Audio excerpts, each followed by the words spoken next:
Bonjour, bonsoir à tous. Dans notre série de vidéos de présentation de livres, nous allons aujourd'hui nous intéresser à l'ouvrage de Marin Le Dain, Le Rame au diable. L'histoire commence au milieu des années 80. Le premier chapitre s'ouvre sur le vol d'un chargement d'ammoniac destiné à l'industrie du tabac, déclenchant une traque qui va voir s'affronter la pugnacité de deux inspecteurs face à l'immoralité de criminels en col blanc. En pleine montée des politiques de santé publique en défaveur du tabac, on suit le parcours de différents personnages, lobbyistes, hommes de main, enquêteurs bien sûr.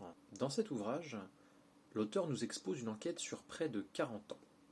Événements sportifs et culturels, actualités nationales et internationales, faits divers et attentats, le tout agrémenté de témoignages scientifiques et comptes-rendus policiers.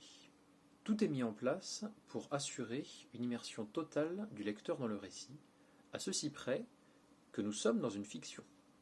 Psyché des protagonistes, chronologie des faits, succession d'actions parfaitement intégrées dans la France de l'époque, c'est si bien exécuté qu'on ne peut que vouloir y croire. On vante souvent la plume des journalistes, écrivant à la manière de romans policiers.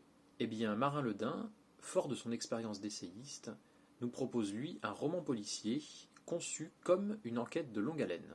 Avec son lot de morts, de corrompus et de billets verts, il nous construit un polar impeccable sans jamais sacrifier à ses qualités littéraires. C'est Le Rame au diable de Marin Le Dain dans la série noire de Gallimard, qui, s'il ne vous fait pas arrêter de fumer, changera au moins votre regard sur tout ce que contient votre cigarette. Bonne soirée.